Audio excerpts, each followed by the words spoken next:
Hey everybody, do you know what? Considering this is a international podcast, I should really look at things, you know, and say, let's clean up the set a little because we're going live. You guys, have you guys still noticed that we still don't have the fourth bolt for this? It's actually sold out, so it's impossible. We can never access it because they don't have it anymore. It doesn't exist. Not sold out. It doesn't. I think they stopped selling it, or it's sold out. No, I think they stopped selling it. Or it's sold out. I can't remember. Welcome to episode 249 of Freshly Grounded. This episode is with Haroon Mota.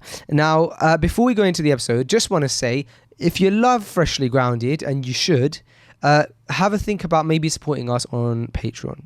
That was a bit aggressive, wasn't it? Maybe we do that. If you're a fan of our podcasts, it would mean the world if you supported us by being a patron. It really does make a massive difference. Every patron makes a huge difference, and it just supports Freshly Grounded, and it helps us carry on doing what we're doing, allows us to create more content and better content, and faster? Why not? Faster content. I've said it now. I don't know what that means, but the content's going to be faster. This episode is with Haroon Mota. It's episode 249, as I mentioned. I'm shooting this episode. It's a shorter episode than normal. One of the reasons being is because we're shooting this episode, and this week is the Freshly Grounded episode 250 live event, which is our house show. Those of you guys who don't know what a house show is, it's like a new thing that we've released, which is more frequent events that are on a smaller scale. So they're shorter, they're smaller, they're much more easier, they're in like smaller venues, kind of like blacked out halls, and which means we can do them more often. And they're not really guest episodes. It's like either myself or myself and a guest, like a podcast, but like a live version. Anyway, we're filming that this week, so it's been really hectic. It's been really busy, so we managed to quickly squeeze in a quick podcast, and that's why it's a bit shorter. It's really inspiring. It's with a brother called Haroon Mota, who is running 4 marathons in the next few weeks. Mad. And he's already done 2 as well, a few times. And so basically he's going for the big 6, which you guys are going to hear all about now in this week's episode, which is 249 of Freshly Grounded. Enjoy. And welcome to Freshly Grounded, the brand new podcast. Well, it's not exactly brand new anymore, is it? Welcome to Freshly Grounded, the podcast. That's better.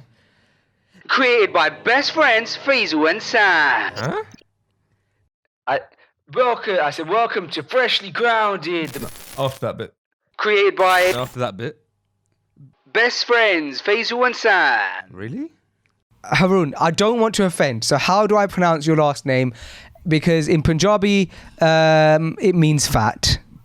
So, which I'm sure you know. So how do I pronounce it? In Gujarati, in our language, It's more like big as opposed to like large in that way. Fine. So as you can imagine, we've had all of the jokes: Mota, Chota, Kota, motorbike, and everything else. Oh yeah. But motor is fine. Fine, Mota sounds good. Right, Haroon Mota. Jazakallah khair for joining me, Haroon, for this podcast. I really, really do appreciate it. Thank you for joining me, although it was like very last minute. And I know you're a very busy man, so I'm looking to delve into it all. Fantastic. Great to be here. Jazakallah khair for the invitation. No problem. I've actually seen a lot of you over the years on social media, and always kind of had it in the back of my mind that one day I'd love to speak to you and do like a podcast like this.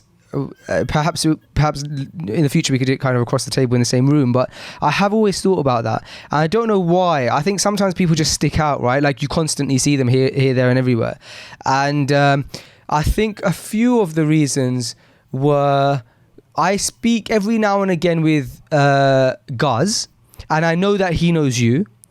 And so I think I may have seen you on his social media, and then I would see you pop up a lot on Explore page and stuff like that. And you're always doing some phenomenal work, and it always tends to be with running and stuff. So what's your can you give me a bit of a background as to like how you ended up running marathons and your journey with running? Is it something that you've always been passionate about, or is it something that you took on recently? You seem to be a pro, so I'd love to like understand it a bit better. First of all, don't believe anything you see or hear about me on Guz's Instagram. Fine, So, fine, disclaimer. fine. Running, I've been doing for 10 years, Okay. and I've had a bit of a journey that brought me there. I think through my youth, I was always quite athletic. I used to compete in kickboxing, so I used to fight full contact. So I've always had kind of interest for staying fit and healthy. About 15, 17 years ago, actually, I started hiking for leisure.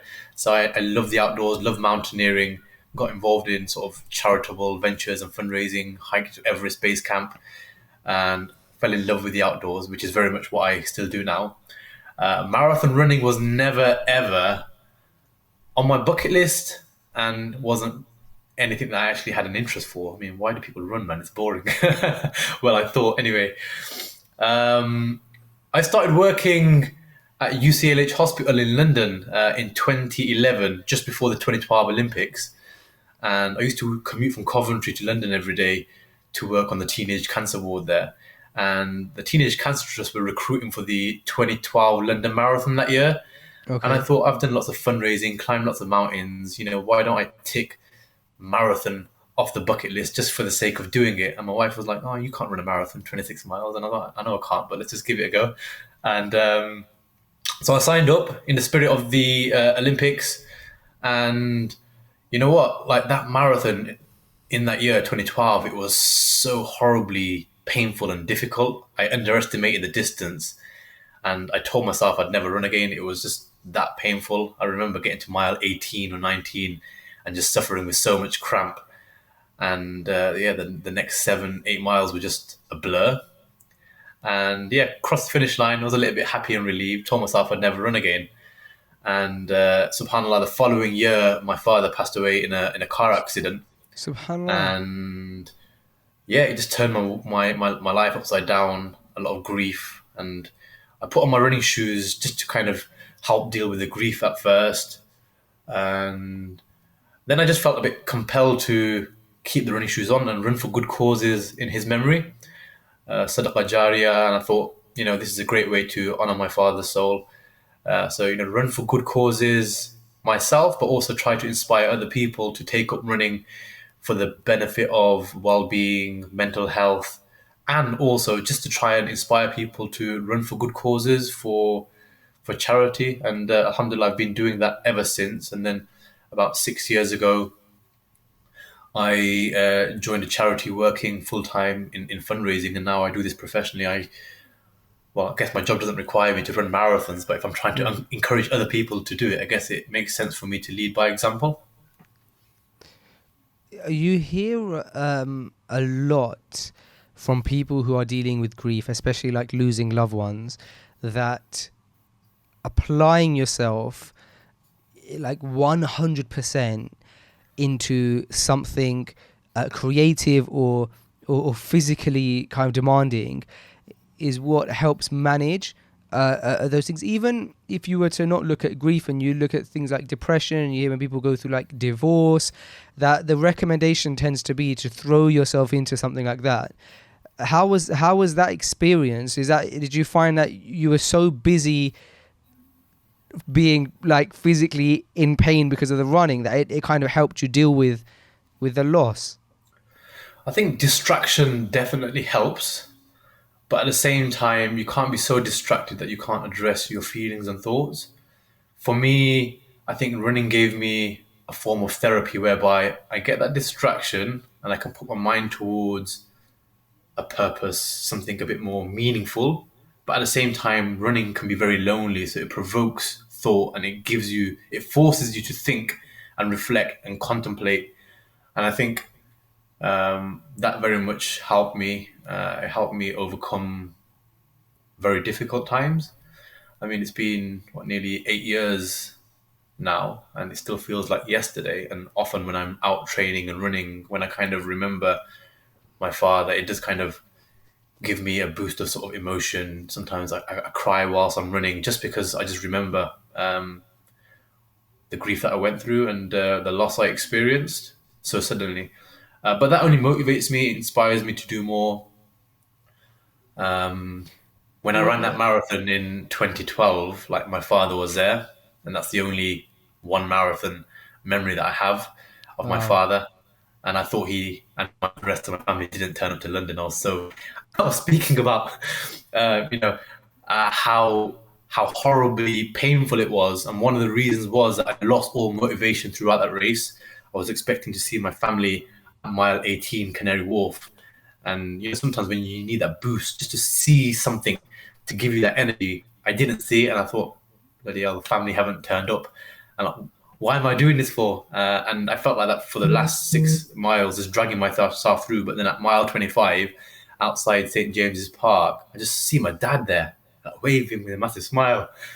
That's one that memory just sticks in my head, and whenever I think about it, it makes me cry. But that when I remember that gives me that hype. It gives me that energy. It's what kind of pulls me through my training. It's what pulls me through my marathons as well. Running 3-4 hours on a Sunday morning. It's very difficult, but I've got lots of good reasons and motivations to keep myself going. Alhamdulillah. How is your upkeep? So what are you doing on a consistent basis to make sure that are you making sure that you're constantly at, I suppose not marathon level, but like fairly fit so that you can plug yourself into marathons, or do you just completely switch off when it's not time to get ready for a marathon? You mentioned Sunday runs. So generally speaking, for a marathon, you'll follow a 16-week, 4-month program, which might be 4 or 5 runs a week. Typically running 30-40 miles during the week. And I think when you're outside of marathon training, you do have to kind of keep yourself moving, but reduce the volume and effort of work you put yourself through. You can't completely switch off, and you can't kind of just train like an animal, like 24/7. So it's kind of listening to your body and just staying in tune and staying healthy and well. However, the last 18 months we've been through lockdown, so I haven't really had a break in training. Alhamdulillah, lockdown helped me just build so much consistency in my training, and really address my priorities and kind of fit my training in first at the start of the day, and everything else kind of work and everything else fit around training, as opposed to how it was previously, where I was trying to squeeze in a run at the end of the day and trying to squeeze in my training amongst all of my other sort of duties. So alhamdulillah, yeah, lockdown has been a bit of a blessing for me, and I've managed to stay super consistent, stay extremely fit. Managed to run about 1,500 miles last year in my training. Wow. So far this year, I've run over 1,000 miles. That's a lot of running shoes I've got through. Do you Yeah, use like shin what do they call, like shin support for splints? Because I've experienced shin splints, and that was actually just by skipping, and I thought, and shin splints tend to be something that are quite notorious for runners. I thought, if this is me skipping, I think I would break my legs running even a mile. Do you experience that? I have once in the past, but I got it resolved through some therapy. Sometimes there could be lots of different reasons for it, whether it's the wrong type of shoe, or whether you're getting lots of muscle tightness and you need to stretch more, or you need some massage therapy to fix it, or you might need insoles. But alhamdulillah, I've been injury free for quite a while, and I'm Alhamdulillah. quite happy and healthy at the moment. Alhamdulillah. You seem like you're giving me vibes of like the Muslim David Goggins. I don't know if you've seen I don't know if you've seen any of his stuff, but to go from someone who doesn't who's not too into running, and then constantly running marathons, it reminds me of that experience that he spoke about on like numerous podcasts. Did you go through a similar like mindset shift, perhaps maybe not as an extreme level to his story as kind of when he was in the when he was doing what do they call it, Hell Week in like the US military or something, and he failed it a few times and then picked himself back up, and he at first became a bit of a slob, and then thought, I have to change my life, and went through this entire kind of like transformation of his mind. Perhaps not to that extent, but have you experienced like a transformation of your mind where like the mental ends up having to catch up with the physical? Absolutely. You know what? Marathon training can be a bit of a roller coaster sometimes, and you'll go through ups and downs, whether that's physically because of injuries, or whether it's mentally because of different things that affect your motivation. And I mentioned, the last 18 months, end of or start of lockdown, I was at 91 kg. That Okay. was like almost like probably 10 kg heavier than I am right now. Mainly just because my lifestyle shifted about 6 years ago when I joined the charity sector, working in fundraising. It's so, so demanding. Trying to be an athlete yourself and, working in fundraising, being a dad, a husband, and just trying to balance it all just sometimes doesn't work. At the same time, I'm trying to help other people achieve their fitness goals, but kind of neglecting my own. Many times I wanted to give up.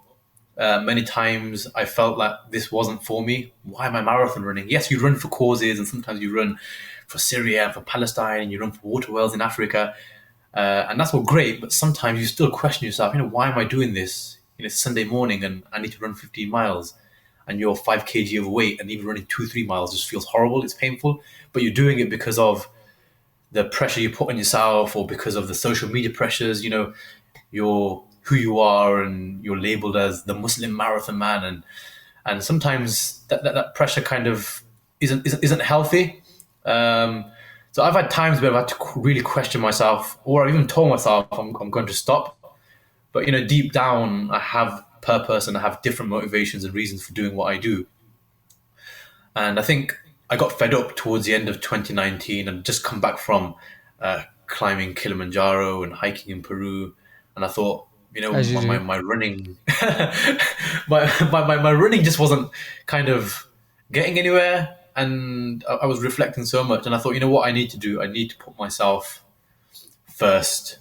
Work is important. I love my work. I love charity. I love fundraising. I love sadaqah. But, I'm not looking after my own health. I'm not happy within myself. And at the same time, I'm probably not doing full justice to my family either. So I thought, what, work is important, but work comes not last, but first. Put the things that are even more important. And sometimes that just means being selfish. Look after yourself. If that means the one thing that brightens your day is a run in the morning, then get up first and go for that run before you tell yourself you're going to do one email or 2 emails, which ends up becoming 2-3 hours of work. And then it's like, I can't be bothered to go out for a run anymore. So right now, alhamdulillah, mentally I feel so strong. My mindset has developed so much. My goals are so strong that it doesn't matter what gets in my way. If something does restrict me from running in the morning, it'll come to 10 p.m. or 11 p.m. And if I still haven't got out, I know that I'm still going to get my running shoes on and then I'll go out. I have got a running coach now, which has helped me a lot, just with that accountability. And things have changed a lot, and I'm so ready for the marathon mission that I have planned, and I'm flying out to Berlin tomorrow morning, inshallah. So Oh time wow, for this. really? Well, we're going to talk about that in a second. But in still getting to know the man, the Muslim marathon runner. um, I remember watching I might have spoken about it before in an episode, but it's like this motivational talk about this guy who graduated, and he gave a talk about his dad, and he said that my dad would wake up every morning at 4:30 or something. I might be telling the story a bit wrong. He said my dad would wake up every day at 4:30, but he wouldn't start work until 7 or something. And so my mum asked him once, "Why do you always wake up so early?" And he said, maybe one day my boys will be awake and they'll catch their dad in greatness, in an act of greatness, i.e. waking up early and getting started with the day and stuff like that. The lead up question I have to that is, have you noticed any impact on your children when they see dad doing such a physically demanding task, like for example the challenge of climbing mountains and running marathons as well as working? Have you seen that an effect on your children? Well, I've got a 4-month-old baby. I've not seen any change in her. Yeah. Is it just, I should have asked you first, how old are your children? So you have a 1 4-month-old baby. And Aisha is 5 years old. Fine. And So Aisha yeah, then. yeah. She always says, "Dad, why are you going out for a run for? You're supposed to be at home playing with me." And sometimes that kind of troubles me, and I sometimes try to explain to her, I wish I could play, but I have to go out and run. But like, why do you have to go out and run every day? Wow. And then she talks about compromise because we teach her about compromise. She goes, Daddy, Okay. you know what compromise means? It means that you should play with me now and then go for your run later. So, you know, she really loves that I hike, and she loves that I run, and she loves seeing some of my photos and videos on social media. She feels proud of what I do, and inshallah, she'll be following my footsteps too. Inshallah. Yeah, so it seems you're setting a great example. It seems, you know, balancing. It seems like you're balancing everything just fine. Actually, like when you see the tasks that you have, I know that fundraising in the charity sector is also not easy, and it's demanding, as you said. So let's talk about what you have coming up then. So you mentioned Berlin. I've seen a exquisitely put together video. Congratulations, it's put together beautifully. I think you know that, Allahumma barik. Which basically advertises this next challenge, this next task that you're setting out in your life. Tell me about it. So why are you flying away to? Is it linked to flying out to Berlin? So yeah, I'll be flying out Berlin tomorrow morning, inshallah. That's the first of the 4 marathons Fine. I'll be running. So 4 there's rounds of something this. known as world major marathons. There's 6, which include Berlin, London, Chicago, New York, Boston, and Tokyo. So I've ran London many times. It's my favorite race. I have run Berlin before as well. So if I run the remaining 4, I become part of a group like the 6-star finisher. There's not that many people in the world who've run all 6, maybe about 5,000-6,000 people. So that's considered to be, you know, a small number of people in the marathon world. And perhaps there's not that many Muslims who have run it, or not too many British Muslims even. So part of my mission is to try and, you know, inspire people to take up running, but more so in terms of my current campaign, I am running for a very important cause for Palestine, which I feel extremely passionate about. So, you know, for those who don't know, a marathon is 26.2 miles. That's 42 kilometers, and it's a lot of hard work. And yeah, marathon is just the miles you put in on the day. But as I mentioned before, you know, I've had to run 1,000 miles this year in training. So there's a lot of hard effort that goes into it. And I think when you finish a marathon, you feel like you've run a marathon. You will be wiped out for several days. But for me to be able to recover and run another marathon 7 days later, and then to do that again 4 times is quite tough. And you're It's doing not just 4 marathons in which space of time? So the first 3 are over consecutive weekends, so 3 over 21 days, and then I get a few weeks break before the last one, which is New York on the 7th of November, inshallah. And that's And supposed to be a bit of a what's your hilly route. aftercare going to be like between the 3 that are 1 week apart? So there won't be much training in them weeks. It's more about focusing on recovery. My training is done, all the hard work is done now. Got to try and avoid injury. So lots of stretching, sports massage, more stretching, a bit of walking, cycling, just to keep the sort of blood flowing, cold baths to reduce any sort of swell and aches and pains, eating, drinking, hydrating, lots Do you have of some rest kind and of sleep. recovery team going with you on these journeys? Not a recovery team, but I have specialists here who I work with. So my coach prescribes all of my training, and he'll be advising me what to do and what not to do. And then in terms of sort of massage therapy, I work with people for that. And then in terms of hydration, nutrition, I just have to look after myself. My background of study is sport and exercise science. That's what I studied at university. So I guess it helps to kind of have a good understanding and the science behind exercise, nutrition, anatomy, and everything else, and just taking care of myself as an athlete.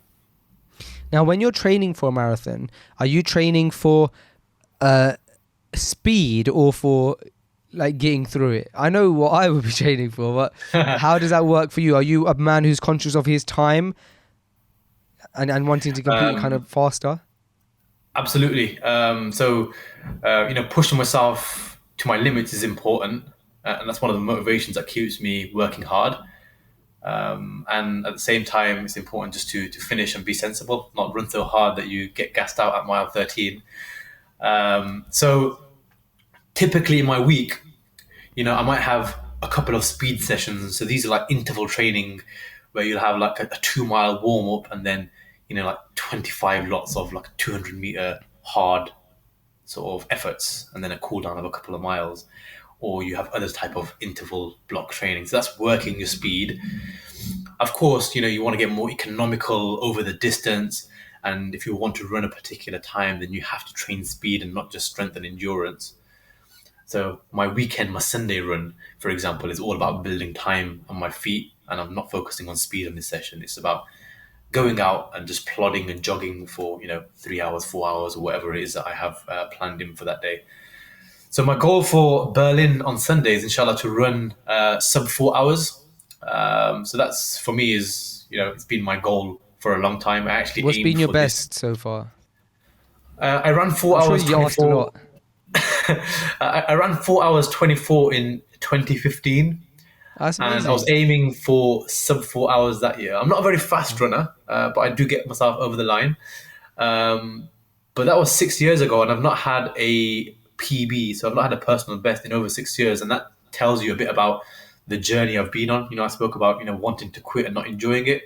So that was when I joined the charity sector 5 years ago or 6 years ago. My lifestyle changed. I became a dad, and I wasn't prioritizing my training. So what initially started off as running to always focus on, times and, getting better and performing better, kind of became just about running for charity and causes. And I kind of lost that element of performance. You didn't So a lot mention age. changed. How much of a factor does age play? 6 years is In quite a terms big of difference.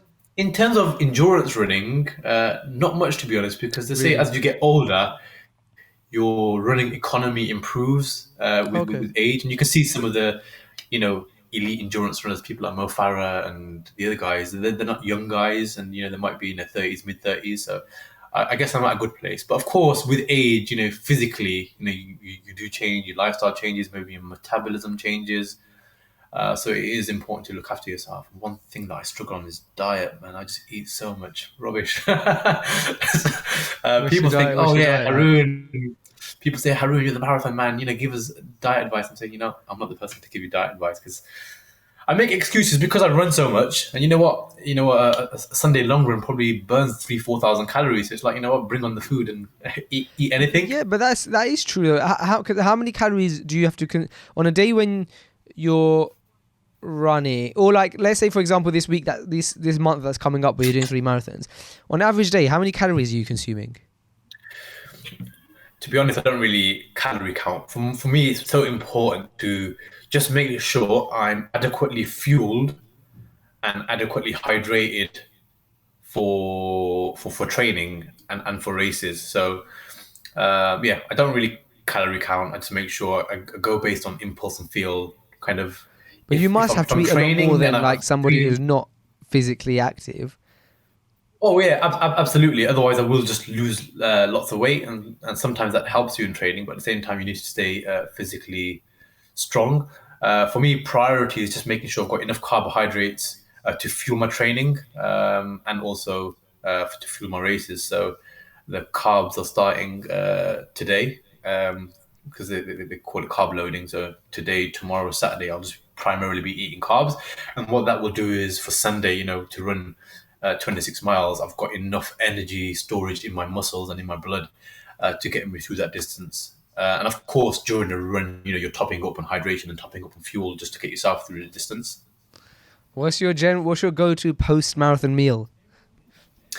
To be honest, I don't really have a set meal, but after a long run, within 30 minutes, I've got to start refueling energy. That kind of helps replenish your energy stores, which helps your body recover quicker.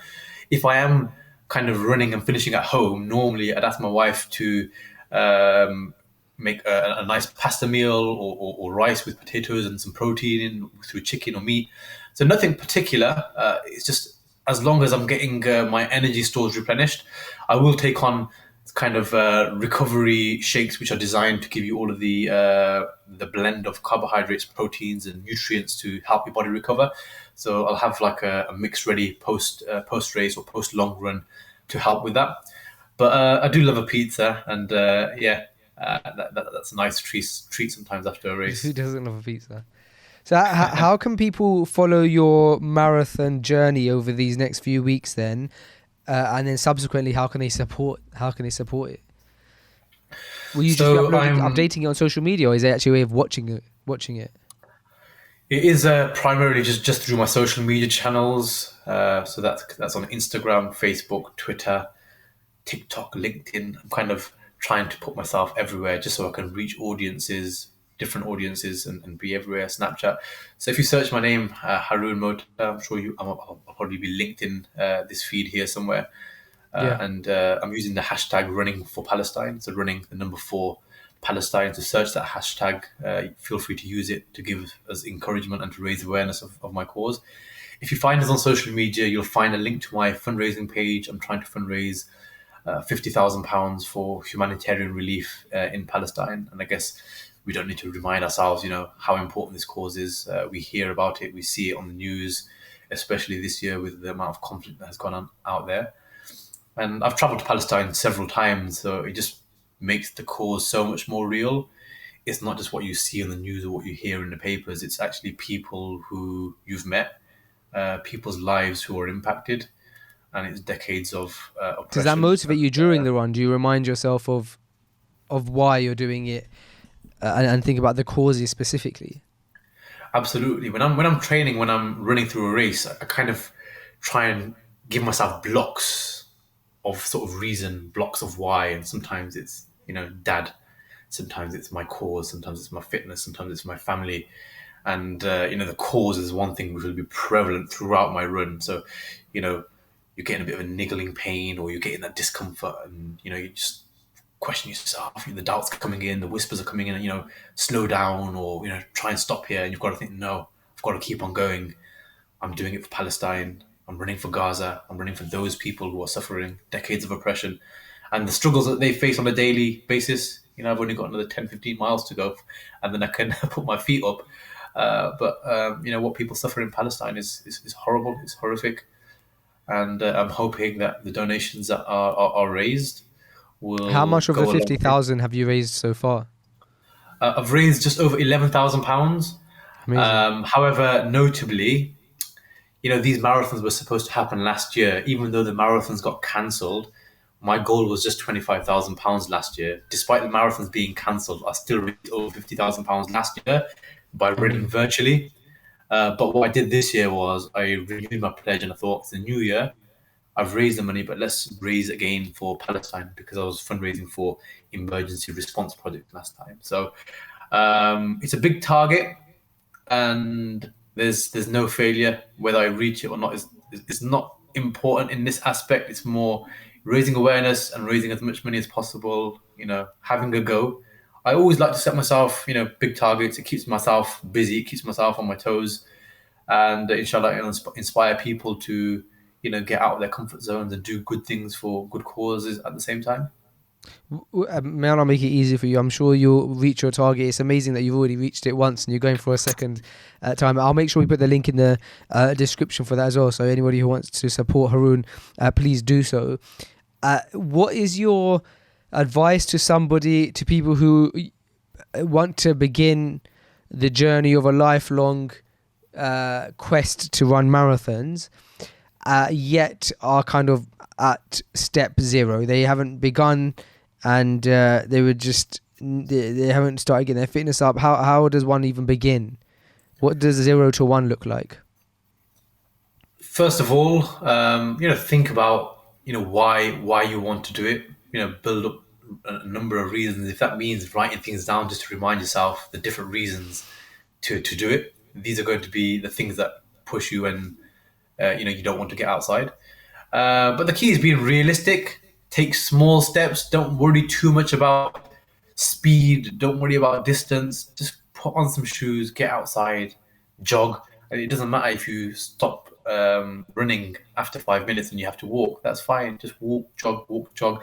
Build your sort of time on your feet. Get your body used to sort of that movement, and get your joints used to kind of the impact.